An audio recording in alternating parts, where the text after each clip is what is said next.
नमस्कार दोस्तों, CGPSC dream academy में आप सभी का स्वागत है। तो आज के इस वीडियो में हम सीजी टेट परीक्षा 2020 के हिंदी के प्रश्न उत्तर को देखेंगे और समझेंगे। हमारा पहला प्रश्न है, पीतांबर बराबर पीला कपड़ा विशेषण विशेष, इसके आधार पर सही विकल्प चुनिए। इसका सही उत्तर हो जाएगा बी, कर्मधारय समास। ध्यान रखिएगा, कर्मधारय समास में पहला पद विशेषण और दूसरा पद विशेष्य होता है। तो जिस समास में भी आपको विशेषण और विशेष्य का संबंध दिखे, समझ जाइए वहां पर कर्मधारय समास होगा। चलिए अगला प्रश्न देखते हैं। माता ने बालक को लड्डू से प्रसन्न किया, इस कथन में लड्डू से क्रिया संपन्न होने का भाव प्रकट होता है। अतः जो शब्द क्रिया के साधन को प्रकट करता है उसे कौन सा कारक कहा जाता है? तो इसका सही उत्तर हो जाएगा डी, करण कारक। याद रखिएगा कि जो शब्द क्रिया के साधन या कारण को प्रकट करता है उसे करण कारक कहते हैं। तो कारण से करण याद रखिएगा। तो यहाँ पे हम देख सकते हैं कि माता ने बालक को लड्डू से प्रसन्न किया। ये जो लड्डू है वो बालक के प्रसन्न होने का कारण है, इसलिए यह करण कारक हो जाएगा। चलिए अगला प्रश्न देखते हैं। मनुष्य और जानवरों की भाषा में अंतर होने का प्रमुख कारण है। तो इसका सही उत्तर हो जाएगा ए, मानव मस्तिष्क का अधिक विकसित होना। मस्तिष्क के विकास के अंदर के कारण ही मनुष्य और जानवरों की भाषा में अंतर होता है। चलिए अगला प्रश्न देखते हैं। दिए गए रिक्त स्थानों के लिए सही विकल्प का चयन कीजिए। जिन स्वरों के उच्चारण में खाली स्थान स्वर से लगभग तिगुना समय लगता है उन्हें खाली स्थान स्वर कहते हैं। इसका सही उत्तर हो जाएगा बी, ह्रस्व प्लुत। देखिए, जिन स्वरों के उच्चारण में ह्रस्व स्वर से तिगुना समय लगता है उन्हें याद रखिएगा प्लुत स्वर कहते हैं। तो इस बात को ध्यान में रखेंगे आप। चलिए अगला प्रश्न देखते हैं। मुख के जिस भाग से जिस स्वर का उच्चारण होता है उसे उसका उच्चारण स्थान कहा जाता है। तो इस आधार पे बताइए उ, उ और प वर्ग का उच्चारण स्थान निम्न में से कौन सा है? इसका सही उत्तर हो जाएगा ए, ओष्ठ। देखिए कैसे पता चला, आप अभी वर्णों का उच्चारण करके देख सकते हैं। देखिए उ, उ, जब आप उ वर्ण का उच्चारण करते हैं तो देखिए आपके होंठ जो है वो गोल हो जाते हैं। इसके अलावा प वर्ग का कोई वर्ण जैसे कि प, फ, ब, भ, म, इनका भी उच्चारण करते हुए आप देख सकते हैं आपके दोनों होंठ आपस में एक दूसरे को स्पर्श करते हैं। तो इस तरीके से हम देख सकते हैं कि उ और प वर्ग का उच्चारण करने के लिए हमारे ओष्ठ का उपयोग हो रहा है, ओष्ठ यानी होंठ। तो इस बात को आप ध्यान में रखिएगा। अगला प्रश्न है, निम्नांकित में से पर्वत शब्द का पर्यायवाची चुनिए। तो देखिए इसका जो सही उत्तर है वो इसमें से एक भी नहीं है। इसे आयोग ने विलोपित कर दिया था। देखिए क्यों नहीं है तो हम डिटेल में समझते हैं। देखिए, अपगा का अर्थ होता है नदी, अंचल का अर्थ हो जाता है आंचल या छोर या फिर सिरा। देखिए, ध्रुव का अर्थ होता है पेड़ या वृक्ष, और वारिद का मतलब होता है बादल यानी कि मेघ। तो इस बात को आप ध्यान रखिएगा। तो चलिए अगला प्रश्न देखते हैं। दोस्तों, आप लोगों के लिए एक आवश्यक सूचना, हमारे सीजीपीएससी ड्रीम एकेडमी के द्वारा टेस्ट सीरीज का आयोजन किया गया है जो कि 5 सितंबर से प्रारंभ होने वाला है। यदि आप सीजीपीएससी प्यून या सीजी टेट यानी शिक्षक भर्ती परीक्षा की तैयारी कर रहे हैं तो यह टेस्ट सीरीज आप लोगों के लिए बहुत ही महत्वपूर्ण होने वाला है, क्योंकि यह पूरी तरीके से आयोग के पैटर्न पर आधारित रहेगा। जिस तरीके से परीक्षा में प्रश्न पूछे जाते हैं बिल्कुल उसी तरीके से आप लोगों को प्रश्न दिए जाएंगे। इसका शुल्क मात्र 149 रुपए है। छात्रों के हितों को ध्यान में रखते हुए ही इसका न्यूनतम शुल्क निर्धारित किया गया है। तो यदि आप अपनी सीजीपीएससी प्यून या सीजी टेट परीक्षा की तैयारी को बेहतर बनाना चाहते हैं तो आप इस टेस्ट सीरीज को जरूर ज्वाइन कीजिए। इसका रजिस्ट्रेशन प्रारंभ हो चुका है। हमारे दिए हुए नंबर पर कॉल या व्हाट्सएप करके आप अधिक जानकारी प्राप्त कर सकते हैं। तो चलिए दोस्तों, हम अपने अगला प्रश्न देखते हैं। देखिए अगला प्रश्न है, प्राथमिक स्तर पर बच्चों की मौखिक अभिव्यक्ति के विकास में सबसे अधिक प्रभावी गतिविधि हो सकती है। क्या हो सकती है? चित्र दिखाकर कहानी कहलवाना, या कहानी को शब्दतः दोहराना, या घटना का वर्णन करना, या कहानी को अपनी बोली में कहना। तो इसका सही उत्तर हो जाएगा डी, कहानी को अपनी बोली में कहना। चलिए अगला प्रश्न है हमारा, सामान्यतः बालक ध्वनि को सुनकर प्रतिक्रिया देना प्रारंभ कर देता है 6 से 7 माह में, 2 से 3 वर्ष में, 8 से 10 माह में, या 4 वर्ष में। तो इसका सही उत्तर हो जाएगा ए, 6 से 7 माह तक ध्वनि को सुनकर प्रतिक्रिया देना प्रारंभ कर देता है। अगला प्रश्न है हमारा, प्राथमिक स्तर में भाषा शिक्षण का प्रमुख उद्देश्य होना चाहिए। क्या होना चाहिए? तो इसका सही उत्तर है सी, बच्चों की कल्पनाशीलता और सृजनात्मकता को विकसित करना। यह हमारा प्राथमिक स्तर में भाषा शिक्षण का प्रमुख उद्देश्य होना चाहिए। चलिए अगला प्रश्न है हमारा, निम्नलिखित में से पानी का पर्यायवाची शब्द नहीं है। तो देखिए इसका सही उत्तर हो जाएगा बी, सर। देखिए पानी को अम्बु भी कहते हैं, मेघपुष्प भी कहते हैं और नीर भी कहते हैं, सर नहीं कहते। अगला प्रश्न है, पहली बार स्कूल आने वाले बच्चे कोरी स्लेट होते हैं जिस पर सूचनाओं और ज्ञान भरना स्कूल का दायित्व होता है। इस कथन की पुष्टि के लिए तथ्य है। कौन सा तथ्य है? तो देखिए इसका सही उत्तर हो गया ए, यह जो कथन यह प्रचलित मान्यता है जो कि लगभग सत्य है। देखिए अगला प्रश्न है हमारा, गरिमा कक्षा 2 में पढ़ती है, वह हर शब्द का उच्चारण अशुद्ध रूप से करती है। महिमा उसकी शिक्षिका है, वह बहुत ही संवेदनशील है, कक्षा के प्रत्येक बच्चे को बहुत प्यार करती है, उनकी गलतियों पर डांटती नहीं बल्कि प्यार से समझाती भी है। महिमा के प्रयास से गरिमा धीरे धीरे शुद्ध उच्चारण करना सीख गई है। इससे यह सिद्ध होता है कि गरिमा की प्रारंभिक अवस्था में उच्चारण दोष होने का कारण रहा। तो गरिमा की प्रारंभिक उच्चारण में दोष होने का क्या कारण था? तो वह था ज्ञान का अभाव। इसका सही उत्तर हो जाएगा बी, ज्ञान का अभाव।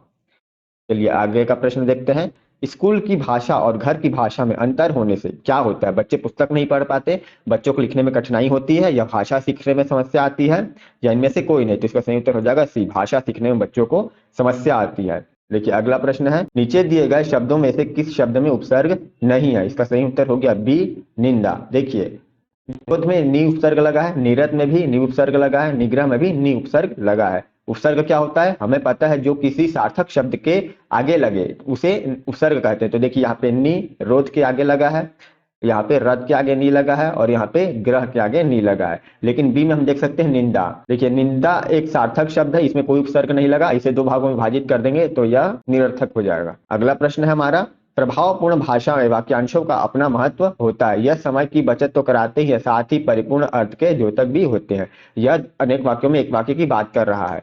इस दृष्टि से जो कभी बूढ़ा ना हो, इस वाक्यांश के लिए एक शब्द होगा। तो इसका सही उत्तर हो जाएगा डी, अजर।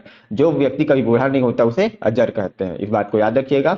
अगला प्रश्न है, बच्चे लिखने में गलतियां करते हैं क्योंकि लिखने की गलतियां बच्चों की सीखने का एक प्राकृतिक हिस्सा है, लिखने का ठीक से अभ्यास नहीं कराया जाता, या शिक्षक बच्चों के कामों को ठीक से जांच नहीं करते, बच्चे लिखने में उदासीन होते हैं। तो इसका सही उत्तर हो जाएगा ए, लिखने की गलतियां जो है वो बच्चों के सीखने का एक प्राकृतिक हिस्सा होती है। इस बात को सभी ध्यान रखिएगा, बहुत महत्वपूर्ण है।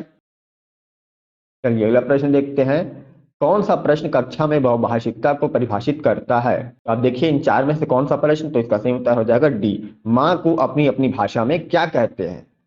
तो देखिए इस प्रश्न में क्या होगा, सभी बच्चे अपनी अपनी भाषा में बताएंगे माँ को क्या कहते हैं। तो यह बहुभाषिकता को परिभाषित करने का सही प्रश्न है। तो अगला प्रश्न है हमारा, प्राथमिक स्तर में पढ़ने का अभिप्राय है क्या है? सही सही उच्चारण करना, पढ़ने के नियम को जानना, पढ़ते समय हज्जे कर सही शब्द बनाना, या पढ़कर अर्थ ग्रहण करना। तो याद रखिएगा प्राथमिक स्तर में पढ़ने का अभिप्राय होता है पढ़कर अर्थ ग्रहण करना। तो इसका सही उत्तर हो जाएगा डी। निम्नांकित में कौन सा प्रश्न बच्चों की भाषाई क्षमता के विकास में सबसे अधिक सहायक है? तो देखिए ये चार प्रश्न हमें दिया गया है, इसमें से इसका सही उत्तर हो जाएगा ए। तो देखिए अब इस प्रश्न में क्या होगा कि बछड़े ने अपनी माँ से क्या क्या बातें की होंगी, इस बारे में बच्चे अपने मन से अपनी कल्पना करके अपनी भाषा में बताएंगे। तो इससे क्या होगा, उनकी भाषाई क्षमता का विकास होगा। तो चलिए अब अगला प्रश्न है हमारा, मूल्यांकन का सही अर्थ हो सकता है। देखिए जो क्लास में टेस्ट या परीक्षा लिया जाता है उनका सही उद्देश्य क्या होता है? तो उनका उद्देश्य होता है, याद रखिएगा, बच्चों की कमियों को जानना। तो इसका सही उत्तर हो जाएगा, मूल्यांकन का सही अर्थ है बच्चों की कमियों को जानना। देखिए अगला प्रश्न है, नीचे दिए गए वाक्यों में से एक सही वाक्य है, सही वाक्य का चयन कीजिए। तो इसका सही उत्तर हो जाएगा ए, आपका आशीर्वाद आवश्यक है, यह कथन सही है। चलिए अगला प्रश्न है हमारा, कभी कभी बच्चे इस तरह के प्रश्न पूछ लेते हैं कि हम बड़े भी बगले झांकने लगते हैं। इस वाक्य में बगले झांकना मुहावरे का अर्थ क्या होगा? तो याद रखिएगा दोस्तों, बगले झांकने का अर्थ होता है निरुत्तर हो जाना। तो इसका सही उत्तर हो जाएगा डी, निरुत्तर हो जाना। अगला प्रश्न है हमारा, निर्देश है कि नीचे एक वाक्य दिया गया है, इसका दिए गए विश्लेषण बिंदुओं के आधार पर सही विश्लेषण पहचानिए। देखिए वाक्य है हमारा, भारतीय टीम ने टॉस जीता और बल्लेबाजी प्रारंभ की। अब हमें बताना है उसमें से किसमें से कौन सा वाला विश्लेषण सही है। देखिए यहाँ से ध्यान दीजिए, देखिए उद्देश्य का विस्तार क्या है, भारतीय। देखिए भारतीय तो सभी में। देखिए अगला क्या बोला है, कर्ता। तो देखिए आप इस वाक्य को देखिए और बताइए इसमें से कर्ता क्या है। तो यहाँ किसके बारे में बात की जा रही है? टीम के बारे में बात की जा रही है, भारतीय टीम के बारे में। तो टीम करता है, तो देखिए इसमें से तो आपको पहले ही पता चल गया, टीम सिर्फ एक में दिया गया है, बी में। तो इसका सही उत्तर हो जाएगा बी, बाकी गलत है। तो बाकी ऑप्शंस का कर्ता ही गलत हो गया, तो साफ है कि बाकी के ऑप्शंस गलत हैं, उत्तर भी सही होगा। फिर भी हम बाकी देख लेते हैं। क्रिया, क्रिया देखिए क्या इसमें, एक तो जीता, टॉस जीतना एक क्रिया है, और दूसरा प्रारंभ करना एक क्रिया है। तो देखिए ये कर्म क्या है इसमें, टॉस और बल्लेबाजी, ये हमारा कर्म है। और योजक क्या है इसमें, और। योजक मतलब जो दो वाक्यों को जोड़ने वाला शब्द। तो और है जो कि टॉस जीतना और बल्लेबाजी करना, इन दो वाक्यों को आपस में जोड़ रहा है। तो देखिए आप देख सकते हैं इस हिसाब से इसका सही उत्तर हो जाएगा ऑप्शन बी। चलिए अगला प्रश्न देखते हैं, निर्देश, दिए गए में से सही विकल्प को चुनिए। देखिए चक्की के वर्णों को यहाँ पर हमें देखना है कि कौन सा सही है। तो देखिए च जो है वो आधा च और अ से मिलकर बनता है। तो देखिए ये शुरू के दो ऑप्शन तो गलत हो गया, पूरा च और अ दिया है। अब ये नीचे के दो, तो यहाँ पे हम देख सकते हैं च और अ मिलकर पूरा च बन रहा है। डी में हम देख सकते हैं आधा च के बाद सीधा आधा कर दे दिया, इसका मतलब इसका सही उत्तर हो जाएगा सी, च और से च बना, फिर आधा क, फिर आधा क में ई जोड़ने से बन गया ई, तो चक्की। चलिए अगला प्रश्न देखते हैं। तत्सम शब्द अपनी भाषा के मौलिक रूप में बिना किसी परिवर्तन के प्रयोग होते हैं, जबकि तद्भव शब्द अपना रूप बदल लेते हैं। इस कथन के परिप्रेक्ष्य में अक्षर शब्द का तद्भव रूप होगा। देखिए क्या होता है, तत्सम शब्द वे शब्द होते हैं जो कि संस्कृत की भाषा होते हैं, उन्हें जो का त्यों तो बिना परिवर्तन के हिंदी भाषा में प्रयुक्त किया जाता है। और तद्भव शब्द जब तत्सम शब्द में समय के साथ कुछ परिवर्तन हो जाता है तो उन्हें तद्भव शब्द कहते हैं। तो यहाँ पर देखिए तत्सम शब्द दे दिया अक्षत, और इसे तद्भव रूप क्या होगा ये हमें पहचानना है। तो देखिए इसका सही उत्तर हो जाएगा डी, अक्षत। देखिए यहाँ पे जो क्षत्रिय वाला छ है वो आधा च और छ में परिवर्तित हो गया है। चलिए अगला प्रश्न देखते हैं। निम्नांकित में से कौन सा शब्द सदैव स्त्रीलिंग में ही प्रयुक्त होता है? तो देखिए इसका सही उत्तर हो जाएगा ए, बनावट। जब बात आती है बनावट की तो ये स्त्रीलिंग के लिए ये शब्द प्रयुक्त होता है। देखिए बुढ़ापा तो स्त्रीलिंग पुल्लिंग सबके लिए यूज होता है, हिमालय पुल्लिंग है, और लड़कपन स्त्रीलिंग पुल्लिंग दोनों के लिए इस्तेमाल होता है। इसका सही उत्तर है ए, बनावट शब्द सदैव स्त्रीलिंग के लिए ही प्रयुक्त होता है। इस बात को आप याद रखिएगा। देखिए अगला प्रश्न देखते हैं। किस वाक्य में विशेषण संबंधी अशुद्धि नहीं है? तो देखिए पहला ऑप्शन है कहीं से खूब ठंडा बर्फ लाओ। तो देखिए खूब ठंडा नहीं होता, कहीं से ठंडा बर्फ लाओ। बर्फ तो ठंडा ही होता है, सबको पता है, तो खूब ठंडा शब्द वहां पे नहीं लगेगा। ये दूसरा है आप जैसा अच्छा सज्जन मैंने नहीं देखा। तो देखिए सज्जन का मतलब ही होता है अच्छा इंसान, तो यहाँ पे अच्छा शब्द दोबारा लगाने की आवश्यकता नहीं थी, तो इसलिए यह ऑप्शन भी गलत है। तीसरा, वहां ज्वर की सर्वोत्कृष्ट चिकित्सा होती है। देखिए ये बिल्कुल सही है, इसका सही उत्तर सी हो जाएगा। फिर भी चलिए अगला देख लेते हैं। यह बात एक गोपनीय रहस्य है। देखिए यह गलत है, यह बात एक रहस्य है, इस तरीके से होना चाहिए, क्योंकि रहस्य गोपनीय ही होता है, तो वहां पे गोपनीय शब्द दोबारा लगाने की आवश्यकता नहीं है। अगर हम गोपनीय लगाएंगे तो इस तरीके से पढ़ेंगे यह बात गोपनीय है, और अगर रहस्य शब्द लगाना है तो इस तरीके से पढ़ेंगे यह बात एक रहस्य है। इस बात को आप याद में रखिएगा। देखिए यह पठित गद्यांश है हमारा, दिए गए गद्यांश को ध्यानपूर्वक पढ़कर प्रश्न के 58, 59 और 60 का उत्तर दीजिए। तो इसे आप एक बार पढ़ सकते हैं, मैं आपको इसका उत्तर बता देता हूँ। देखिए इसमें पहला है हमारा, उपयुक्त गद्यांश के माध्यम से लेखक ने पाठकों को क्या बतलाया है? देखिए उपयुक्त गद्यांश के माध्यम से लेखक ने पाठकों को खालिस्तान बतलाया है। क्या बतलाया? प्रत्येक मनुष्य की कमजोरियां, शारीरिक स्वास्थ्य, जीवन में प्रेम का महत्व या प्रत्येक मनुष्य की अच्छाई है। तो इसका सही उत्तर हो जाएगा सी, जीवन में प्रेम का महत्व। आप देख सकते हैं, देखिए जैसे यहाँ पे लिखा है कि सारी कमजोरी की जिम्मेदारी हमारी कुरुचि और प्रेम भाव से वंचित होना है। तो और यहाँ पे देखिए इन्होंने सच्चा सौंदर्य प्रेम, तो आप देखेंगे कई जगह इन्होंने प्रेम शब्द का इस्तेमाल किया है। अगर आप पूरा पैराग्राफ पढ़ेंगे तो आपको समझ में आ जाएगा कि उपयुक्त गद्यांश में लेखक ने जीवन में प्रेम के महत्व को समझाया है। चलिए अगला प्रश्न है हमारा, लेखक के अनुसार किस भोजन के न मिलने अथवा दूषित भोजन मिलने से सारी कमजोरियां उत्पन्न होती है? तो इसका सही उत्तर है बी, आध्यात्मिक भोजन। देखिए यहाँ पे आप पढ़ सकते हैं, प्रेम ही तो आध्यात्मिक भोजन है और सारी कमजोरियां इनके न मिलने और दूषित भोजन के मिलने से पैदा होती है। तो देखिए आध्यात्मिक भोजन के बारे में इन्होंने बताया है कि सारी कमजोरियां आध्यात्मिक भोजन के न मिलने से होती है। तो इसका सही उत्तर हो गया बी।